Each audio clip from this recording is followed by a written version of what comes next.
Good morning, Mr. Vice President.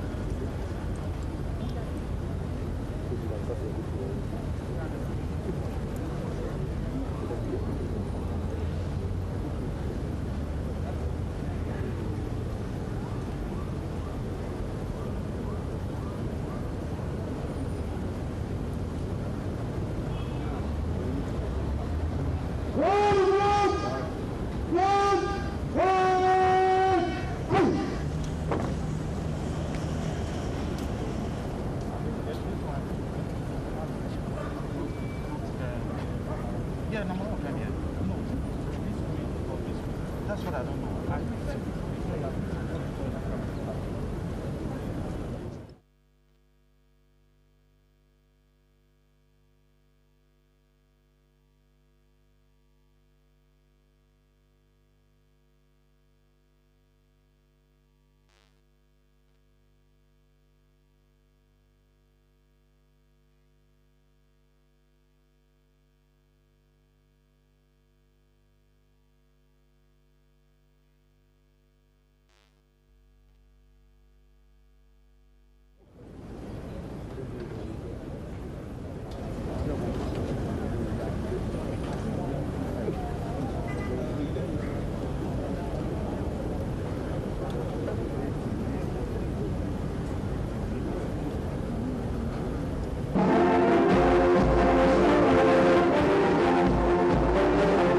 endow members of parliament and ministers of state with discernment and vision, integrity and courage, that through the labors of government, this land and people will be well and truly served, and that good purposes for the common human life be realized in our midst.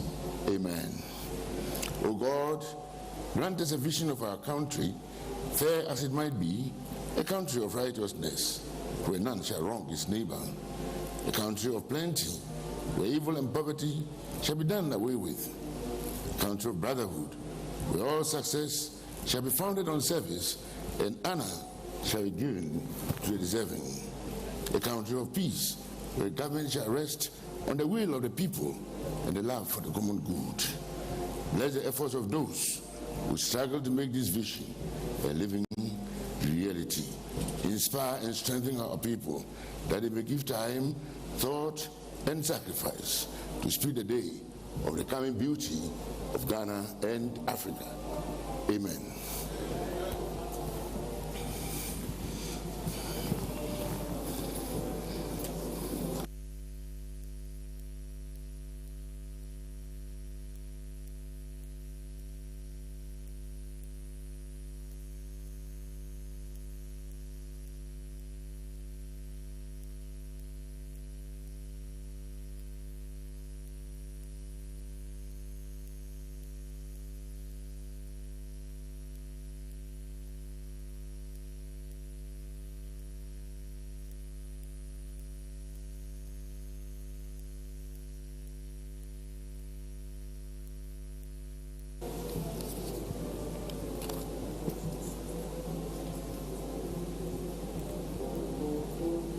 Order.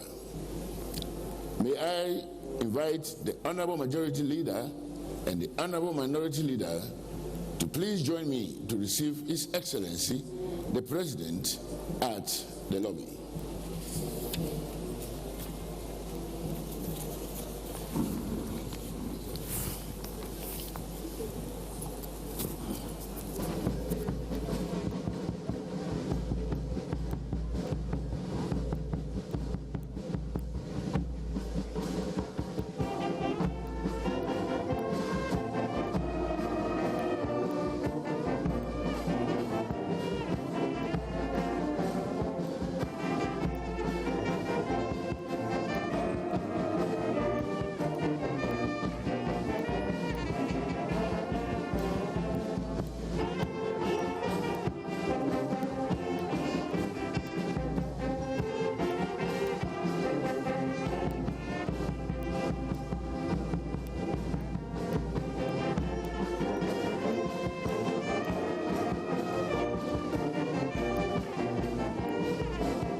weeks ago to start the ceremonial part of the State of the Nation address. Very soon he will be called to inspect the guard of honor.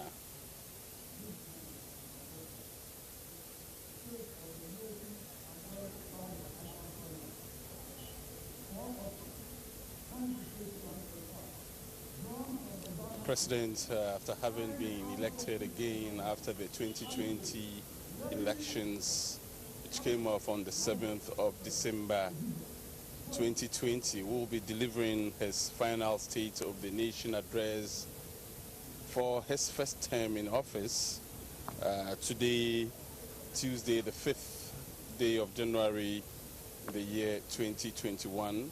The President, Nana Addo akufo-addo, currently makes his way to inspect the guard of honor, and he is in a few minutes expected to deliver his last State of the Nation address for his first term in office. Of course, a few days ago, in a statement from the Public Affairs Directorate here at the House of Parliament, they indicated that attendance will be strictly by invitation due to COVID-19 restrictions, and indeed the security here has been very tight, and the number of people present here, unlike on previous occasions, has been heavily restricted. Unlike on previous occasions when the address was delivered in the Chamber of Parliament, there is a makeshift chamber here today where the address will be delivered in a few minutes by the President of the Republic, Nana Addo akufo-addo. Now, the presentation of the State of the Nation address, of course, we all know, is in line with Article 67 of the 1992 Constitution, which states that the President shall, at the beginning of each session of Parliament and before a dissolution of Parliament, deliver to Parliament a message on the state of the nation. And we are aware that, also tomorrow, midnight of the 6th of January, the 7th Parliament will be dissolved. Of course, the President has just inspected the guard of honor and will soon make his way inside the makeshift Chamber of Parliament, where the MPs are all currently seated for the State of the Nation address to be delivered.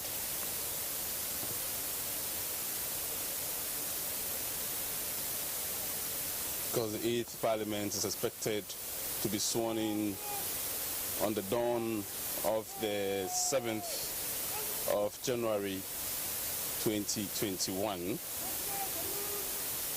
And this is all in line with the Presidential Transitions Act 2012, Act 842 of the 1992 Constitution of the Republic of Ghana.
Of course, the 7th Parliament of the 4th Republic of Ghana will stand dissolved at midnight of the 6th, that's tomorrow, January 6th, 2021. And of course, Parliament, mindful of the provisions in the Presidential Transition Act 2012 Act 845 and the 1992 Constitution has outlined programs to mark the various activities that will lead to the dissolution of the 7th Parliament and the inauguration of the 8th Parliament to facilitate the swearing in of the President-elect of the Republic of Ghana. This is why we have gathered here at the precincts of Parliament House this day, Tuesday, the 5th of January.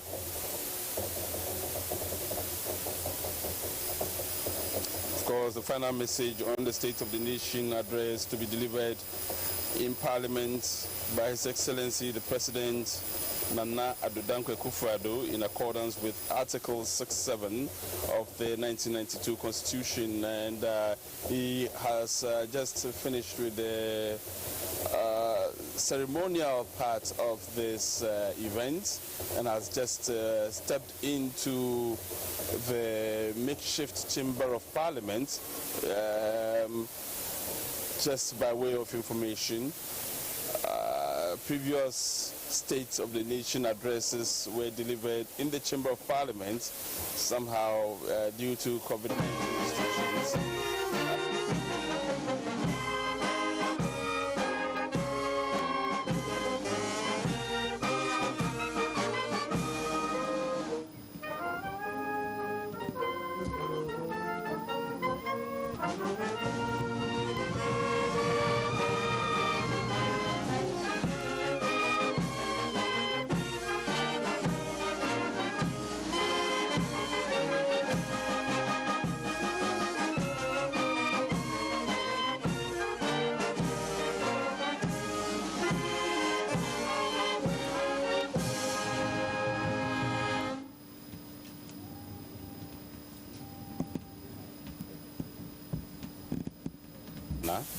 And the President will now take his seat.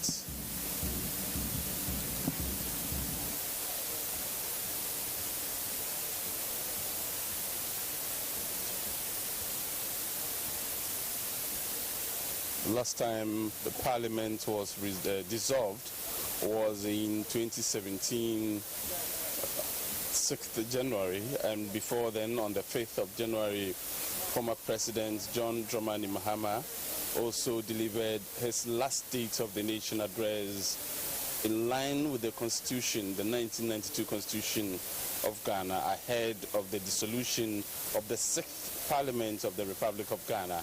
And today we are witnessing a similar event here where the President will deliver his last State of the Nation address for his first term in office, as preparations are made to dissolve the 7th Parliament and to inaugurate the 8th Parliament of the Republic of Ghana. And that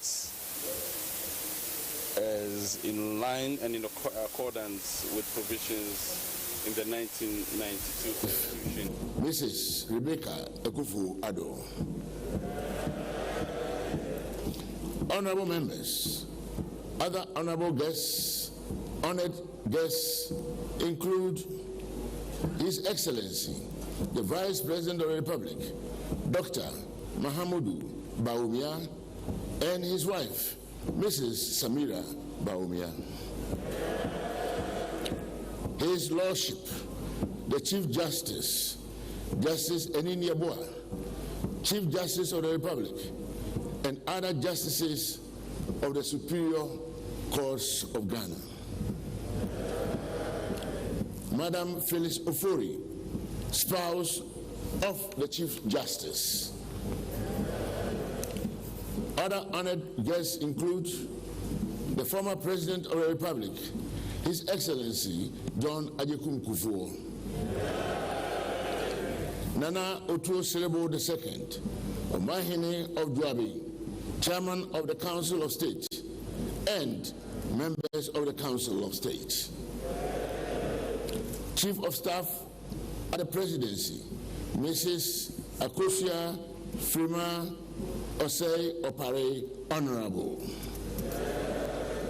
Senior Minister Honorable Yao Osafo Mafo,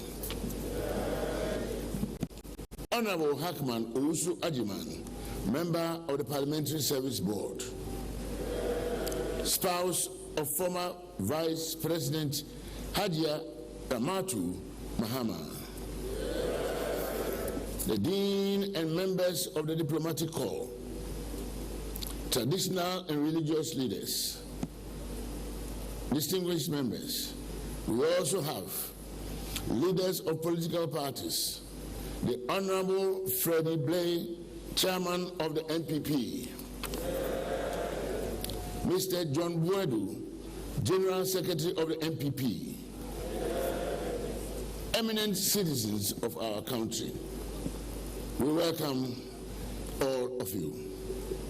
And now, I respectfully invite the President of the Republic, Nana Addo, Dankwa Akufo-Addo, to deliver his message on the state of the nation.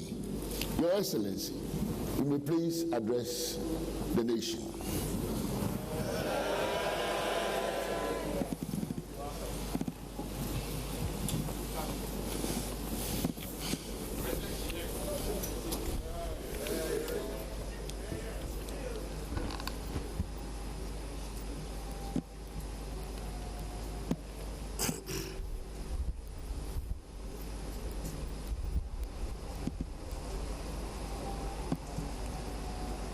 Mr. Speaker,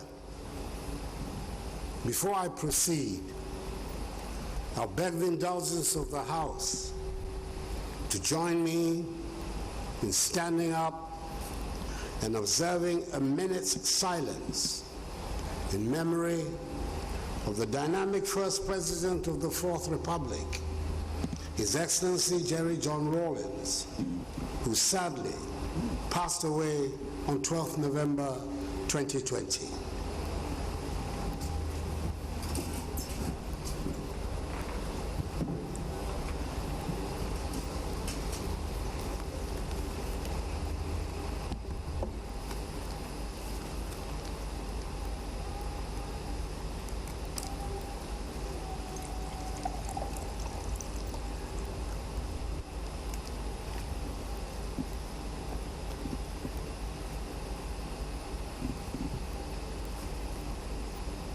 May his soul rest in perfect peace in the bosom of the Lord until the last day of the resurrection, when we shall all meet again.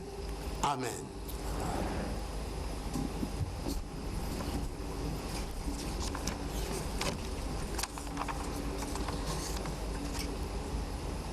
Mr. Speaker, as demanded by the Constitution, I have come before this august House to deliver on the dissolution of this seventh Parliament a message on the state of the nation, which is essentially an account of my stewardship as President of the Republic these past 4 years. On 7th December 2016, the good people of Ghana went to the polls and honored me and my party, the New Patriotic Party, by voting us into office. We were given a clear and unequivocal mandate with decisive victories in the presidential and parliamentary elections. And by the grace of the Almighty, the Vice President, Alhaji Dr. Mahamudu Bawumia, and I were sworn into office on January the 7th, 2017.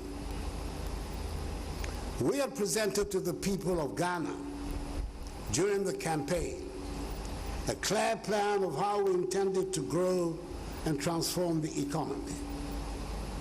Speaker, we thought we knew that we would face a difficult situation, but when we took a good look, we were still taken back by the state of the economy we inherited. An economy with severe macroeconomic instability, weak growth, a troubling financial sector, low investor confidence, and significant structural bottlenecks. The basic facts of our unhappy inheritance are well documented. 50 15.4% rate of inflation, a 9.3% fiscal deficit, 32% rate of interest, a 3.4% rate of GDP growth, the lowest in 2 decades, all under an IMF-sponsored bailout program. We set to work quickly, and I'm glad to say that we've been able to stabilize the economy, exit satisfactorily the IMF program, and restore confidence in the economy.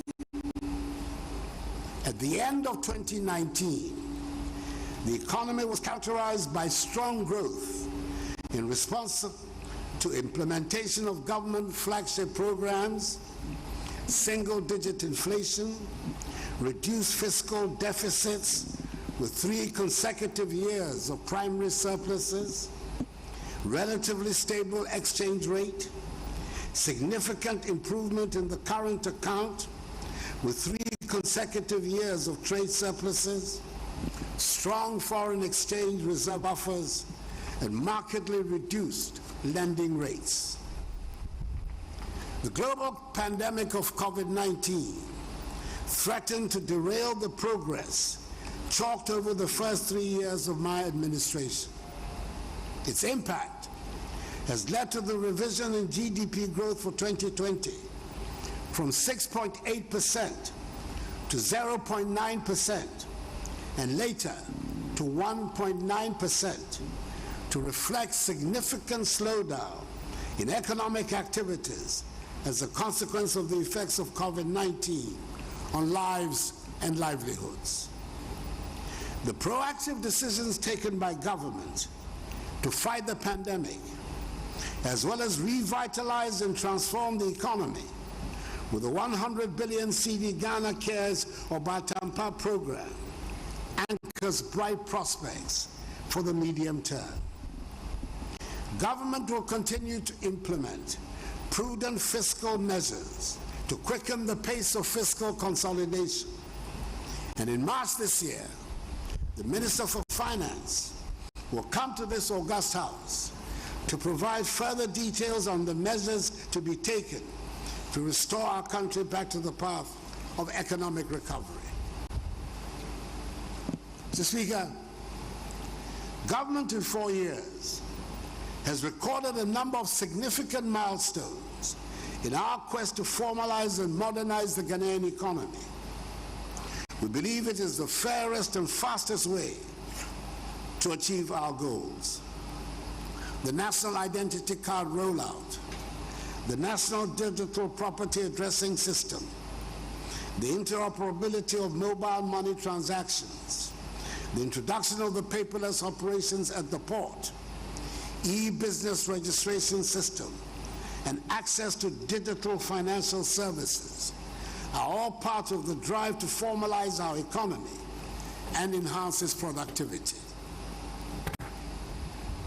For years, there had been unhappiness and sometimes agitation on the subject of the geographic delineation of regions in the country. In the particular case of what was to become the OT region, their demand for a new region stretched back to more than 60 years. We decided that we needed to resolve these matters to be able to bring governance nearer to the people.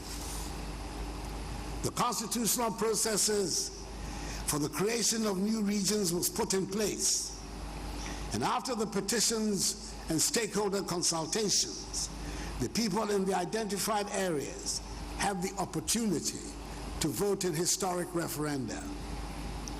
There were overwhelming approvals for the yes vote in the referenda held in 47 districts across 4 existing regions.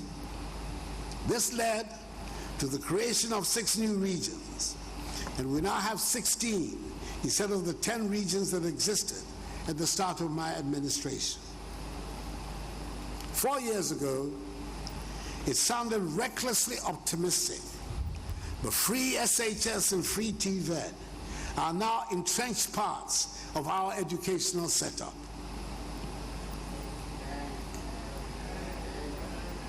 In a few years' time, we can guarantee that the basic education for the workforce in our country will be at the secondary level.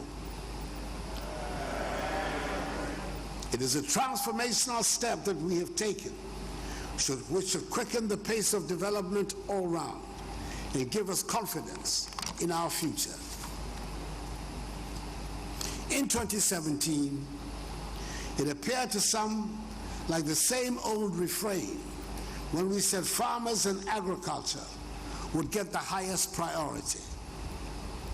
But we can see the difference it makes when a government treats farmers with respect and spends resources and expertise on agriculture. We have seen the dramatic turnaround of our agricultural fortunes due to the progressive policies that have improved the living standards of farmers in the country. The excellently executed policy for planting for food and jobs has laid the foundation for the agricultural transformation of our country. We are able to say that our country is now a net exporter of food, and we no longer have to import basic foods like plantain and tomatoes. Mr. Speaker, Ghana rice is the preferred choice in an increasing number of our homes as the growing, processing, and packaging of rice become a more established and attractive industry. During this COVID crisis, we have mercifully been spared the specter of food shortages. On the contrary, thanks to planting for food and jobs, food has been in abundance in our markets across the country. Throughout the ages, food processing has provided the takeoff point for the industrialization of many nations. And we are taking that lesson to heart as we pursue the goal to industrialize, modernize, and create jobs for the young people of our nation. The One District, One Factory program is part of the anchor on which we are building the comprehensive industrialization of our country. Much of the work has now been done to put in place the framework for the rapid implementation of projects. The factors that are currently in place and in production reflect the underlying principle of the program, which is the equitable distribution of development projects around the country. The prospects of our becoming the automobile hub in West Africa are growing stronger every day, with investments being made in the country by global manufacturing giants in the automobile industry. Mr. Speaker, probably the most difficult problem the government met on coming into office was the state of the banking and financial sector. Many of our banks were in distress and had been kept on unsustainable and artificial life support by the central bank. The supervisory agencies were unfortunately not performing their duties, and the governance and management structures of many of the banks were clearly not adequate. If truth be told, many of our finance houses were running what can only be called glorified Ponzi schemes and had lured many depositors into these schemes. We were in a desperate situation, and urgent radical measures had to be taken to prevent the collapse of the entire financial and banking sector. The Bank of Ghana, under new leadership, intervened and has restored sanity to the sector, and in the process, we have saved the banks involved and 4.6 million depositors' funds.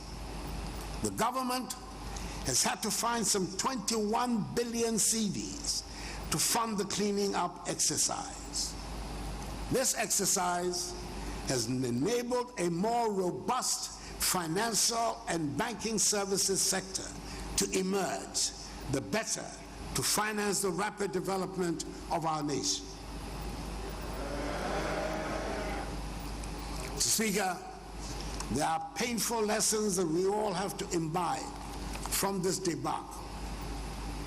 There is no question but that many people got attracted to the unsustainable high interest rates that some of these financial houses were offering. In all financial dealings, we have to accept what the experts tell us, that whatever on offer sounds too good to be true, it invariably ends up being untrue and unsustainable. Government is committed to paying all validated claims, and I expect the process to be completed soon after the courts grant the liquidation orders for the remaining failed fund management companies.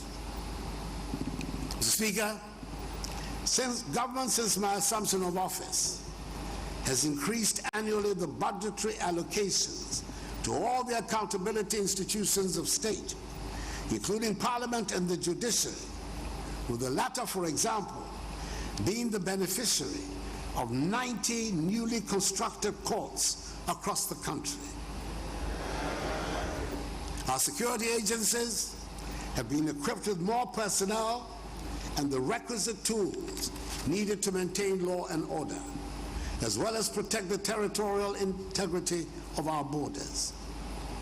At the 81st Cabinet meeting, the decision was taken to exclude the security services, that is the police service, immigration service, fire service, prison service, as well as other security and intelligence agencies, just like the armed forces, from the unification of pension schemes. In other words, all the security agencies will continue to enjoy benefits under the Cap 30 pension scheme. And the appropriate legal regime will be put in place by the Ministry of Employment and Labor Relations to ensure this. Mr. Speaker, I'm pleased to report that our undertaking to bring peace to Agyapong has been successful. For decades, this ancient and proud kingdom had been bedeviled with conflict. Since 2002, when a fresh eruption of the conflict ended in the tragic killing of my friend, the Yana Yakubu Andani, Agyapong had become designated as a troubled land. A generation of young people have grown up knowing nothing else but Agyapong as a troubled land where there was no peace, and public officials hesitated to accept postings there. On assumption of office, we decided to tackle the problem with renewed vigor. Luckily for all of us, the three eminent chiefs who had been at the helm of the peace process since 2002 did not relent on their commitment or enthusiasm for the cause of peace. Our efforts bore fruit. A historic settlement was reached, and peace has been restored to Agyapong. I recall the joy and deep satisfaction that I felt on the day that I attended in Yendi the enskinment of the new dignified Yana, Muhammad Bukhari II, and I carry my honorary title of Agyapong Malti Na Abudani, which he graciously bestowed on me with pride. I admit freely that it was one of the highlights of the past 4 years for me as President of the Republic. I was happy, not just because a long-running problem had been finally resolved, but also because I know that the development and modernization of our country that we all desire can only happen when there's peace and unity in Ghana. I express the deepest gratitude of the nation to the many people who worked so hard to give Agyapong the opportunity for its people to lead normal lives again. I pay homage especially to the three eminent chiefs who led the process. the redoubtable Asantehene Otumfuo Osei Tutu II, the overlord of Mamprugu, the Nairi, Nabohugu, Abdullah Mahami Seriga, and the overlord of the Gonja state, the Yagmawura Tutumba Boresa Sulemana Japa. And I congratulate the Dagbon people themselves for deciding to embrace peace. We pray that we learn all the hard lessons and reject the use of violence to resolve the problems that will come up in our lives. Mr. Speaker, since I'm on the subject of highlights, this might be the appropriate place to recall the year of return. 2019 marked the 400th anniversary of the start of the barbaric transatlantic slave trade, and we declare the year of return as a mark of solidarity with the descendants of the millions of Africans that were taken in captivity from our shores into the Americas and Caribbean. Black people in the African diaspora, those in the Americas and Caribbean, and indeed in the rest of the world, took to their hearts our invitation and came in their numbers to Ghana.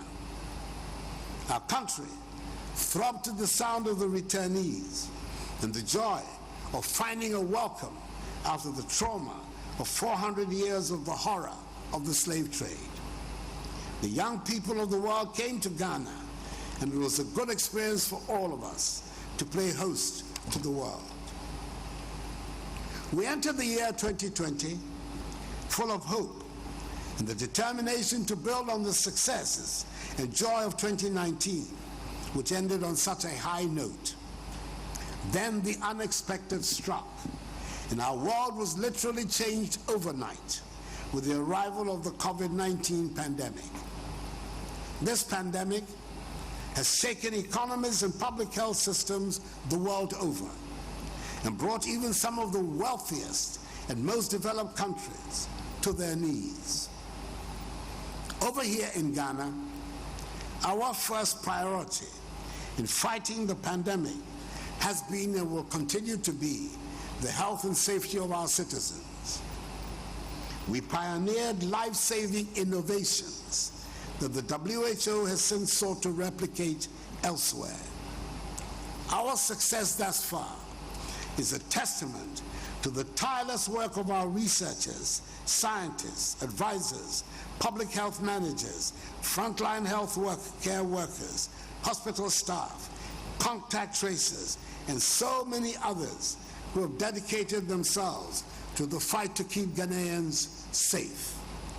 Our nation is deeply indebted to them. Prior to the onset of the pandemic on our shores, government had succeeded in restoring the highly indebted National Health Insurance Scheme, inherited in January 2017, back to rude health. Some 95,000 health workers were recruited into the public health sector, and we ensured that each constituency now has a well-equipped, functioning ambulance. COVID-19 has presented us with the opportunity to resolve some long-standing problems in the health sector.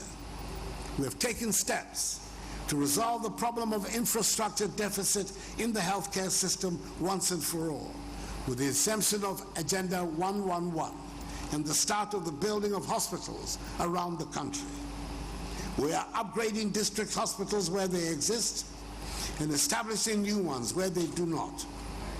We're also investing in our next generation of Ghanaian doctors and nurses.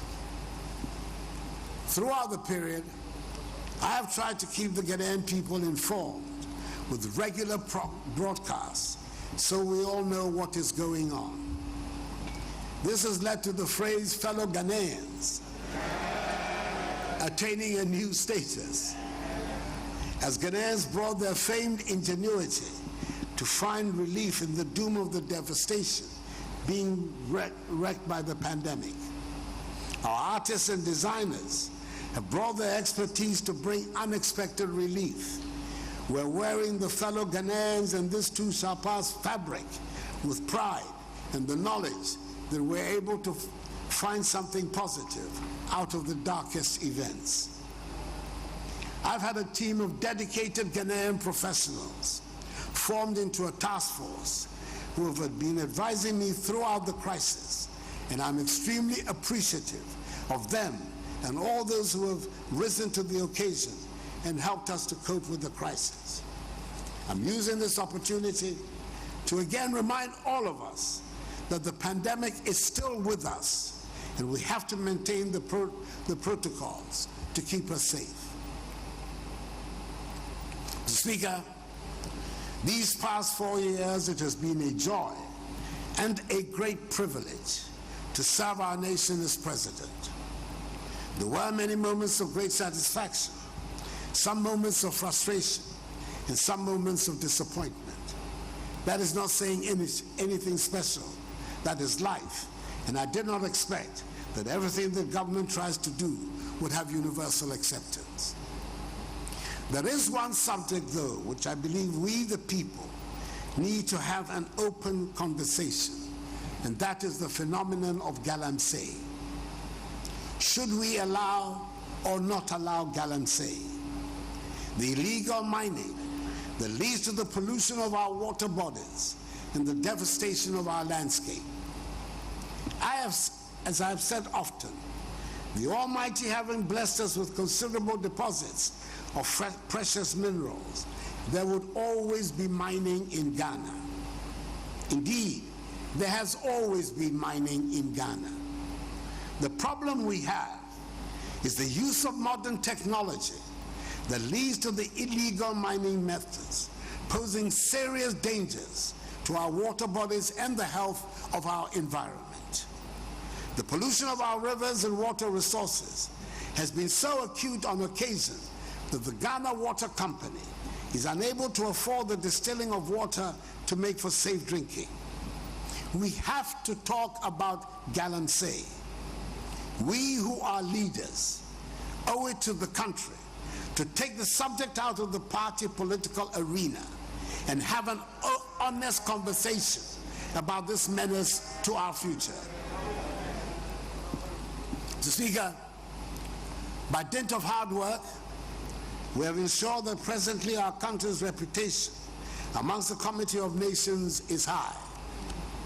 For the first time in our history, Ghana has been honored by her peers with the privilege of playing host to a Pan-African institution, the Secretariat of the African Continental Free Trade Area, AFCFTA, one of the most momentous developments in the modern history of our continent.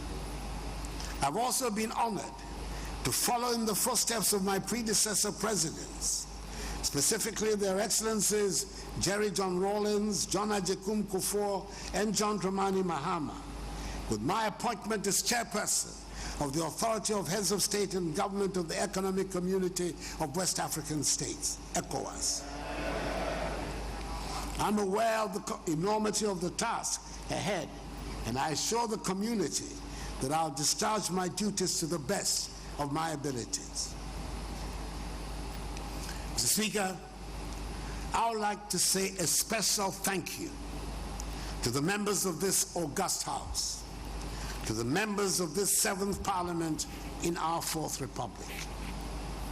I speak as someone who has served 3 terms in this House, and I can safely say that this 7th Parliament has been the busiest ever and arguably the most productive in the history of our country. You have passed almost 50 pieces of legislative instruments. The acts have been wide-ranging in scope and reach. We finally have the Right to Information Act.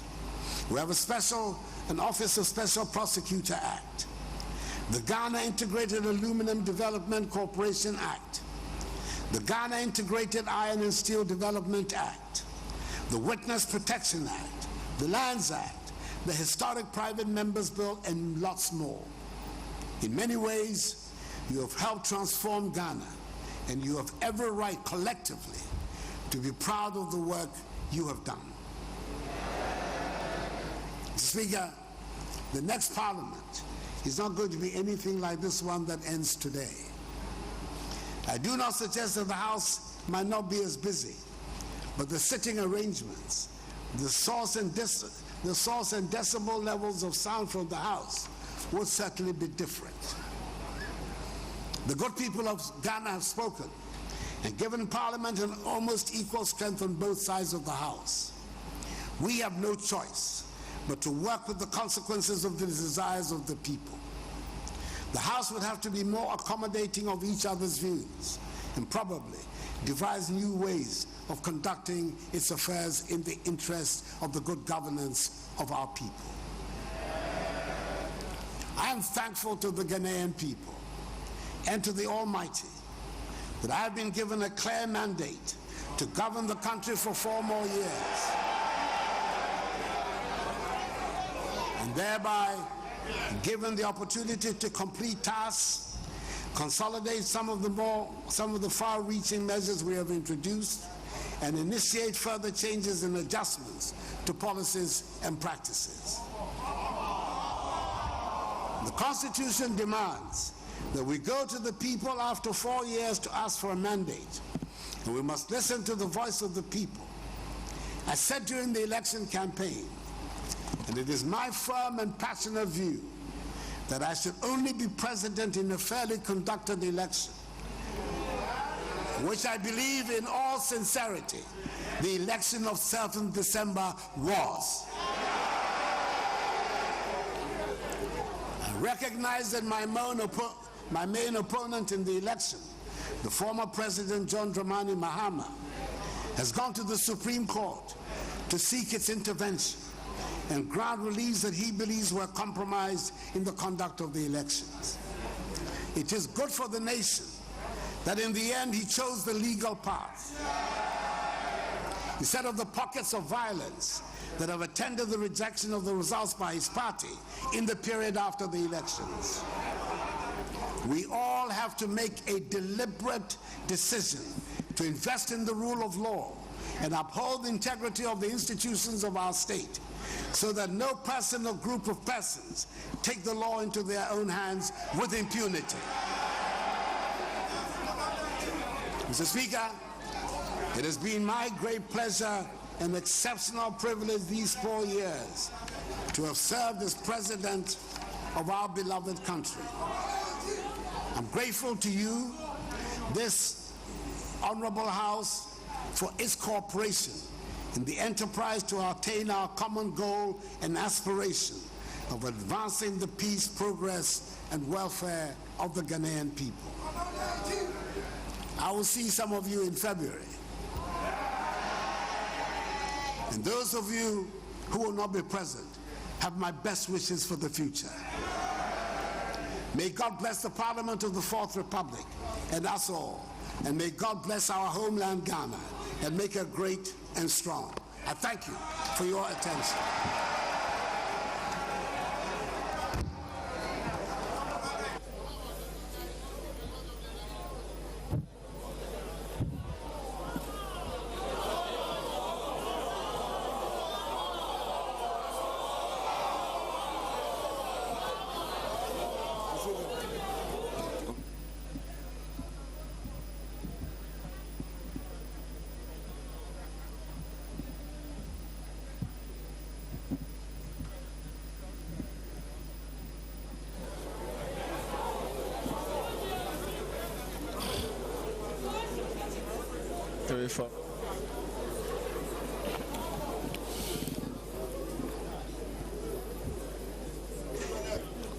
Honorable members, in accordance with Standing Order 58, I wish to convey to His Excellency the President the gratitude of this honorable House.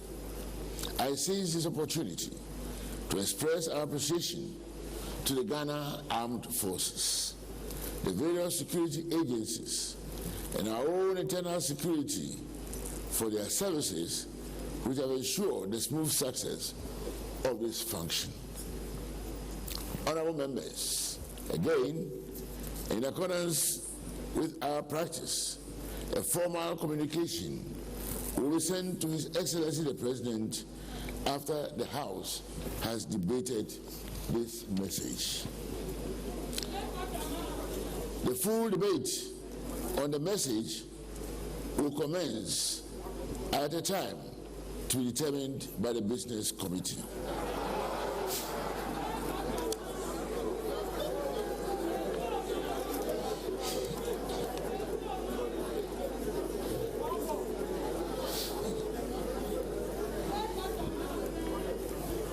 Honorable Majority Leader, if I may ask for any indication at this time.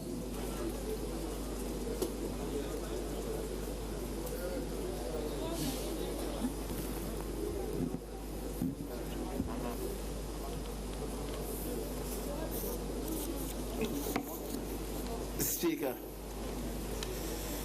honorable members, we've listened to the President of the Republic, and I guess as is usual, before I give any indication, maybe the Speaker may want to hear from the Minority Leader, before I give an indication as to what to do next. We are together in this enterprise together.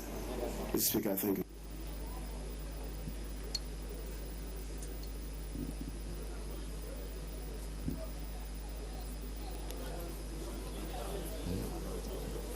Honorable Minority Leader.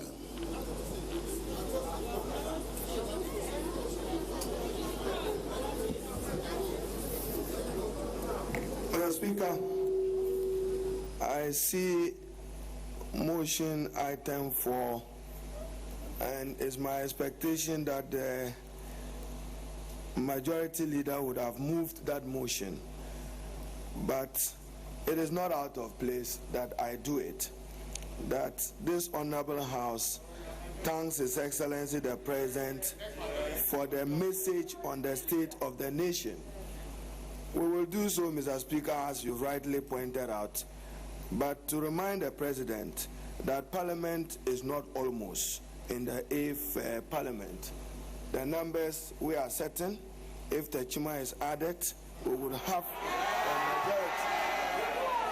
And Mr. Speaker, we leave our fractured democracy in your hands.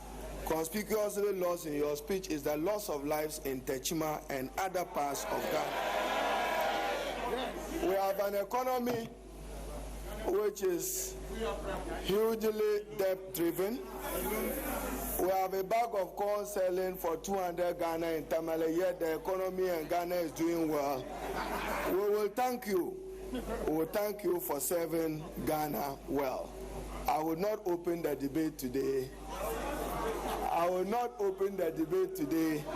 But Mr. President, to remind you that peace must be predicated on fairness and justice. I thank you.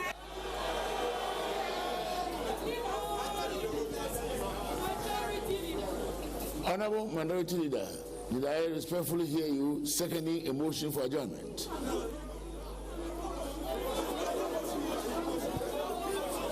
Honorable Majority Leader, if I may please have a clear indication as to a motion for adjournment. Order, honorable members. Speaker, as has been advertised on the order paper, what you are required to do is to move a motion, and the motion is to be moved by the Majority Leader, to be seconded by the Minority Leader. Mr. Speaker, what I raise by way of preliminary observation is that if there are any indications, the Minority Leader will be called on first before any indications could also be given by the Majority Leader, as is the practice in the House. But Mr. Speaker, the President, as provided under Article 67 of the Constitution, has come to deliver to Parliament a message on the state of the nation. The state of the nation as he met it, and the measures he, as President of the Republic, has instituted to improve the lot of Ghanaians and indeed develop the country as a whole. Mr. Speaker, the state of the nation that he is bequeathing to himself, he has accounted for to the nation in his brief address. Mr. Speaker, the President has appealed to his own government to be much more consultative given where we are as a nation. And he has also appealed to Parliament to be innovative in the conduct of business, all in a bid to deepen our democratic governance. So, Speaker, normally when the President delivers his message on the state of the nation, the Parliament sets aside a date and indeed periods to pore through the content of the debate.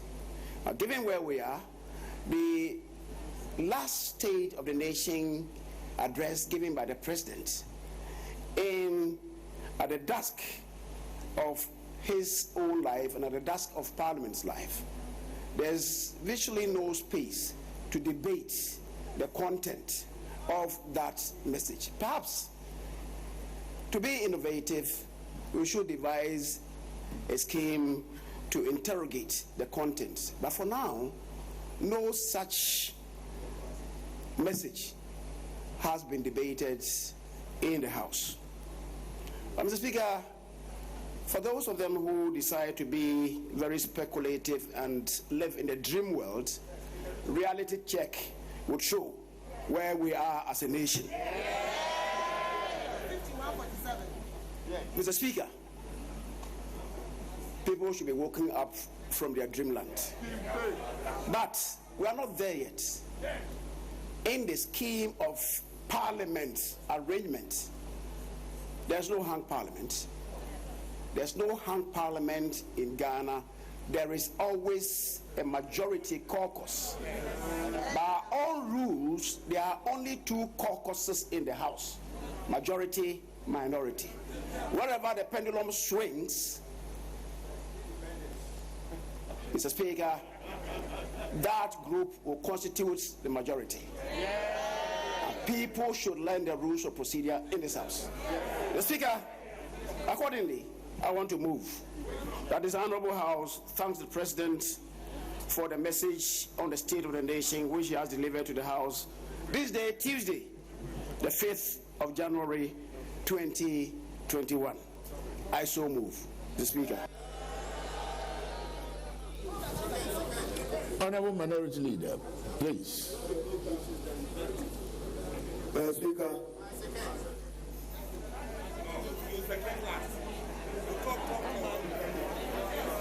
Mr. Speaker, I beg to second the motion and to remind the House that the Ghanaian people voted for no to excessive partisanship, no to the divisive politics of our country, and for shared opportunities for the good of the Ghanaian people. I beg to second the motion. Honorable members, the motion to congratulate His Excellency the President for his brilliant address to us here this morning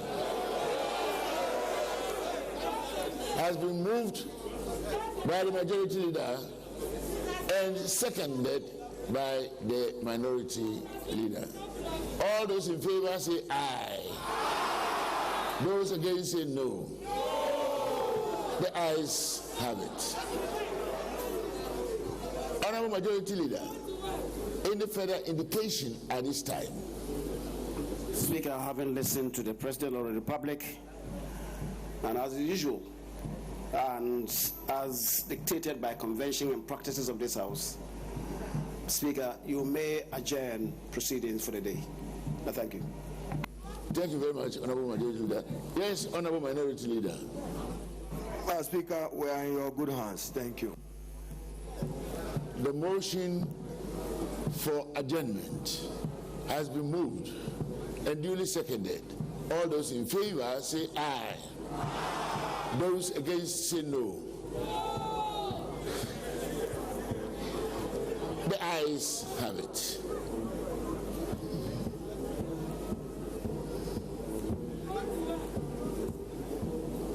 This honorable House is accordingly adjourned till Friday,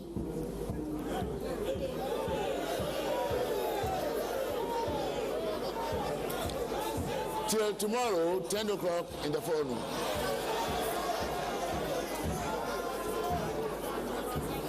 Honorable members, I shall now process out with the President, the Vice President, and the leadership of the House to the lobby for Mr. President and the Vice President to sign the Distinguished Visitors Book, after which we will return through the chamber to the Speaker's lobby for a brief interaction.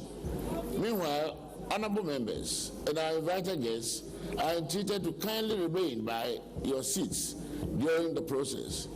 His Lordship, the Chief Justice, will also process out of the chamber in the company of the Justices of the Superior Court of Judicature before joining us to sign the Distinguished Visitors Book.